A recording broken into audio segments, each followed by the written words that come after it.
Alright, it's the number 171 of my accountability to myself, and I appreciate everyone's attention who watches this. Today, I want to break down a couple of ideas because during the day, surprisingly, I've got a couple of good ideas. I hope they're good, and I don't know briefly about my day. Um, Well, I woke up at 6:20 and I felt that hell no, I would have sleep 30 minutes more instead of going to the gym. But I went to the gym and everything was fine and I was not even sleepy during the day, but now um I'm kind of sleepy, so it would be better to go to sleep right after this video. So I'll try to keep it short. And yes, then I just went to university. All that stuff lasted for 7 hours. So at 4 p.m. we finished. Then I came home. I had my lunch. Yeah. Then I spent 1 hour on reflection because out of those 7 hours that we are working university, after that we have a list of questions that we are supposed to answer based on our experience. How was it going? And actually, the thing we are doing this week is actually nice because it's one subject. It lasts for 3 days, 7 hours every day. Um, it's so interesting because we were supposed to make a diary for 25 days when you record some of the things that going on in your uh, throughout the day. Then we came with those diaries, and we had lots of sticky notes. First, we did put our ideas on those sticky notes. We had like each person, like it's every team has 5 persons. Each person had about 40 sticky notes with the ideas, with some, problems, some key takeaways from those days. So we had lots of sticky notes, then we discussed them, then we uh, did sort them, and we were looking for the problem, what actually the problem exists, then we converted into the question, then out of that question, we started looking for um, solutions. And actually one of the things that I really liked, we had like 3 phases of looking for solutions. The first one, you simply read your questions and you think how it could be solved, like why this problem still exists and how you could solve. Second, and yeah second approach that I really liked, you first think how to make this problem even worse. So it's already bad that this problem exists, and you make it even worse. And then, when you make it worse, you think how could you convert it into something good. And I don't know, for some reason, it really helped me. I came out with more ideas, with good ideas. When we had a problem, I turned this problem even in something uh, like, say, in a bigger problem. And then from that problem, I did opposite and I found a good solution. So we were doing this kind of stuff throughout the whole day. Then we created a concept of how this idea could be solved. We used a lot of papers to write everything down. Then we started walking around, present this to other students, explain them how it's gonna work. They gave us feedback. Then we listened to some ideas. We were giving feedback. So it actually was interesting, and I actually liked it. Um, it was supposed to be the last idea that I wanted to mention today, but it's gonna be the first one because I realized that your perspective defines everything. If you say, well, it's boring, I'm not gonna learn anything from this, then you actually won't. And you don't even look for value in this case because Oh yeah, I will mention about this in a while. So I really noticed that people who come to the classes, they're like, oh, law, it's a boring subject. I'm not gonna doubt it. It's true.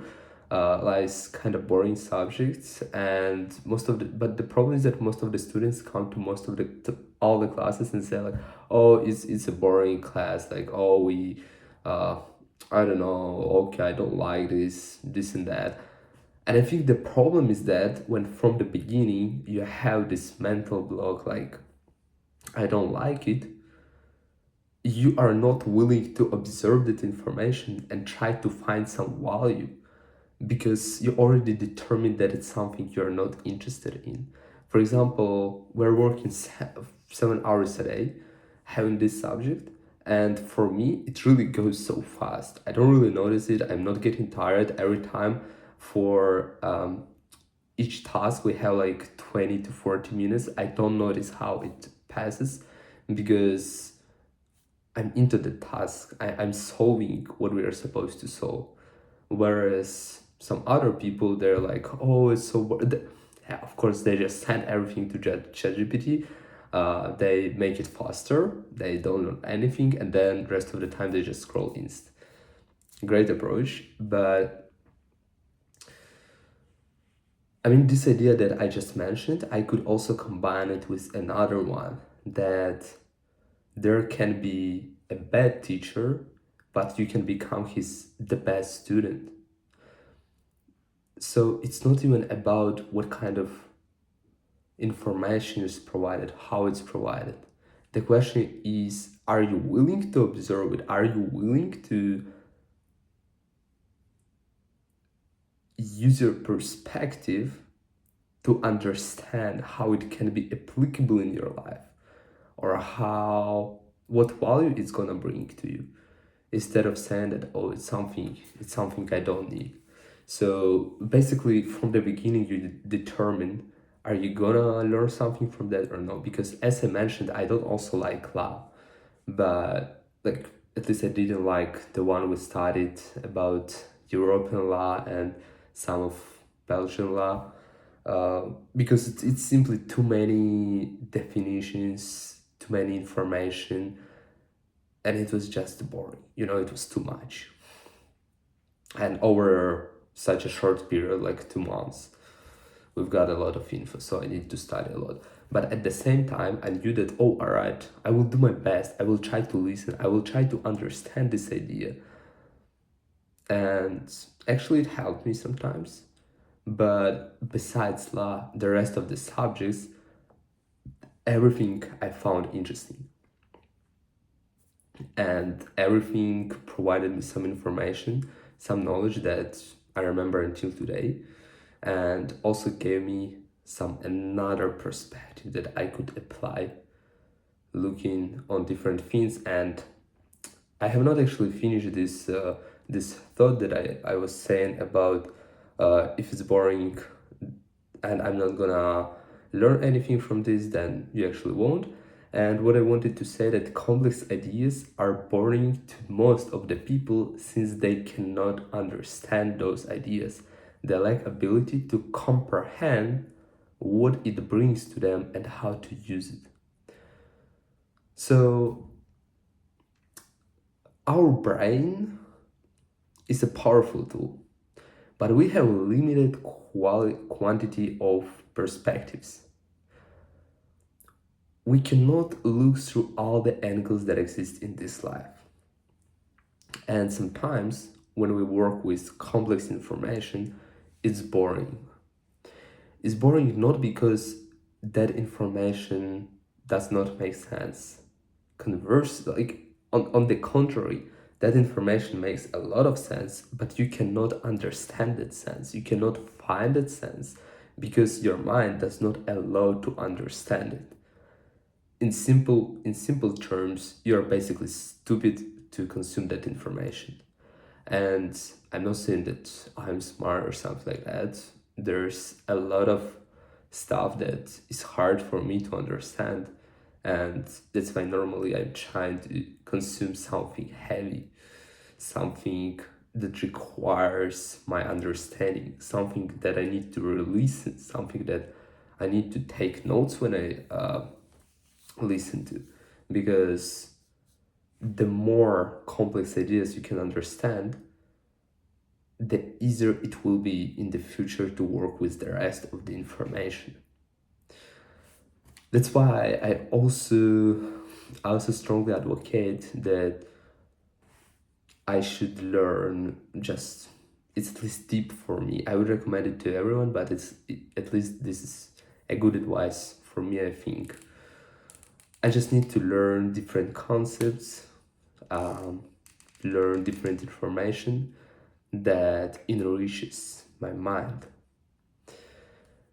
Because the more perspectives you have, the easier is to interpret information you're listening to, you're reading to.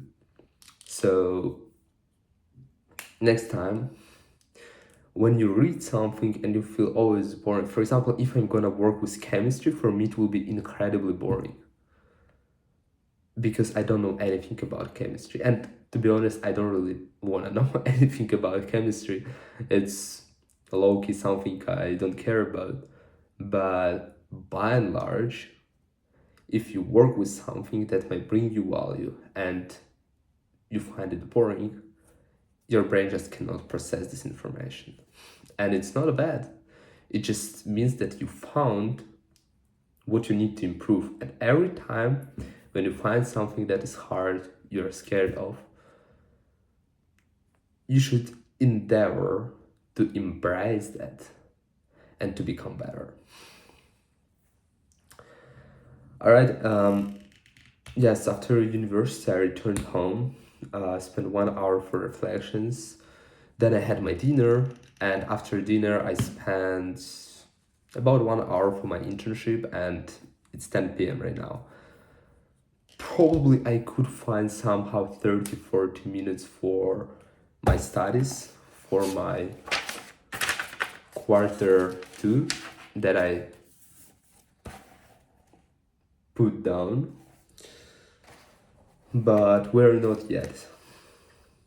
Actually, I feel a bit guilty because of that, because I kind of understand that my day is fully taken, because in the morning I go to the gym 1 hour, then I go to university and all this stuff, more than 7 hours, because I also spend time to get to university to return home. Then I need to spend for reflections 1 hour, then I have my dinner 1 hour, and in total at least 10 hours are covered by this stuff. Theoretically, I could find 40 minutes in between to learn, maybe even 1 hour, who knows. But I don't actually try to that extent. Actually, but it's frustrating, because at the same time I found about 10 to 15 minutes. I didn't actually check time, but it was 10 to 15 minutes to scroll reels. Probably I should again delete Instagram. I think so. I will think about that. So yes, today I has not started, but tomorrow, for example, 1st of April, second quarter of this year will be officially started. So it will give me some more pressure to start executing my plan. Yes. All right, the first idea that I actually wanted to mention about today is, I noticed that you don't pick up your phone when you have something to get done with a clear timeline. For example, in the morning, I never pick up my phone because I know what I'm supposed to do, and I know I need to do that as soon as possible, and it already became a habit. Meaning the phone is not priority in this case. So to get rid of this habit of picking up your phone, you just need some structure, and you need clear timeline. So there's some kind of urgency. What do I mean by that? In the morning, never ever, almost, I don't pick up my phone. All right, so I need to brush my teeth. I need to take a shower. I need to prep my meal, and I do everything, but I don't pick up my phone because I know that I need to leave my home as soon as possible so that I have more time to work out, and then I need to go in university. There's timeline, there's clarity. What am I supposed to do? Phone is not priority. I'm not touching my phone in the morning. I'm not like never ever I scroll my phone in the morning. But something's wrong in the evening when I wake up, when I return after university. I can easily pick up my phone. The problem is that I don't have urgency. I don't have clear structure. For example, once I return home, I put my bag next to my table, my backpack next to my table, and I start working for 60 minutes straight, executing things that I scheduled for my quarter to. So I need a bit more clarity and a bit more urgency, and then I would execute it better. I need to think about that. How could I implement it in the best way? I will try to do that for tomorrow. We will see how it works. And so the last thing, my longest thought for today. So what if the problem that we fear mistake is covered under a wrong assumption? Before we have done our first attempt, we believe there's a probability to succeed. Let's say 10% to succeed, 90% to failure. To fail. If you don't try, you can protect actually your ego because you keep believing that there's this 10% chance.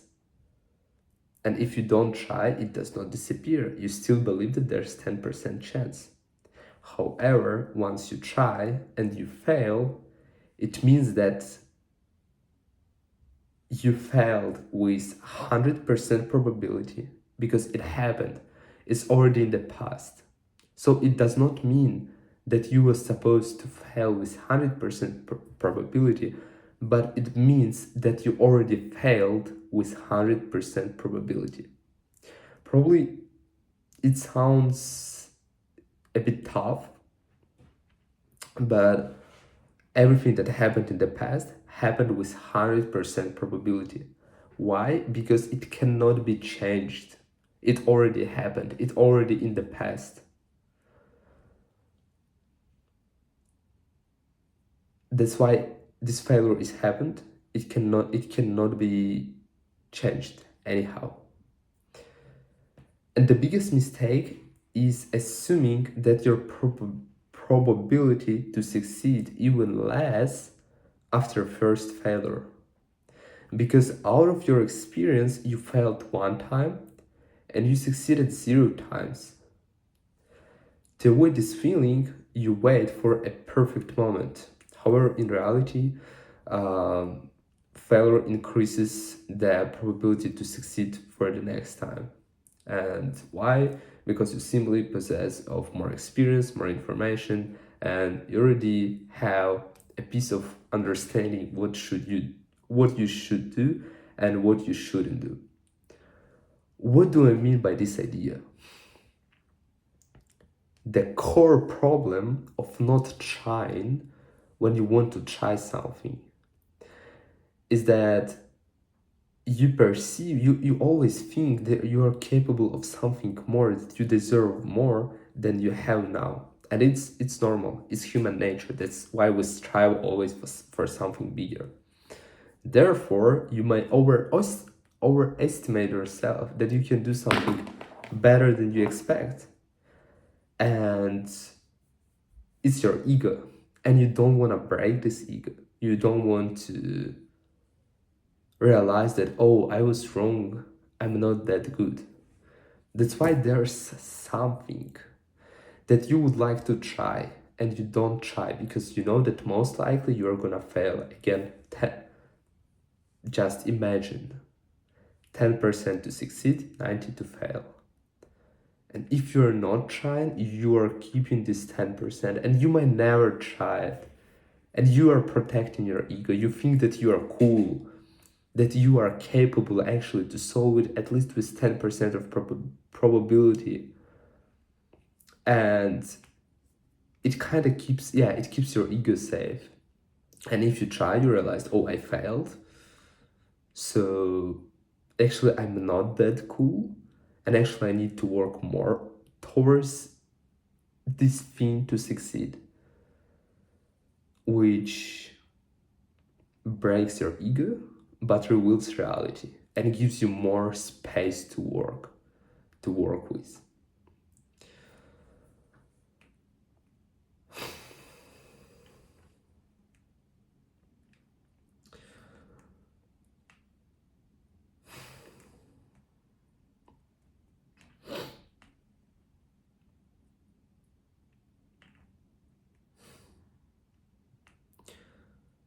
So basically the idea is that you are scared to fail because it affects your ego. However, in reality, nobody gives a fuck about us, about you, about me. Everyone cares about himself. Because when I go to sleep, everyone, when he goes to sleep, he thinks about his day, he thinks about his life, he thinks what affected him today, not about you, all right? So,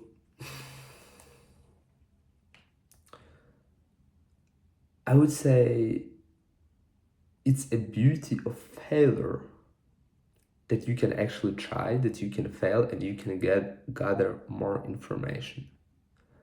With this information, your second attempt actually has higher probability to succeed, not lower.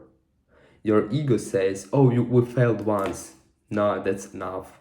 We don't need to fail anymore. We're so cool for that. But in reality, once you failed, like, your level was here. You had some kind of information, some kind of, like, you want to take a stage. You like, oh, all right, it's gonna work this way. You have 10% to succeed when you're speaking publicly. You go to speak publicly, you speak, and it was not that good. You was stumbling your speech, and you was so nervous. It was noticeable, and you're not really proud of your speech, so you find it as failure. Does it mean that the next time your pitch is gonna be worse? No. It means that you gained more information. You understand how it works when you are on the stage, when you see the audience, what's going on in your mind, that you're experiencing some nervousness, some anxiety. You have more information. So the next time, probability to succeed increases because your understanding of how it works increases. Your experience of this attempt gives you more experience, right?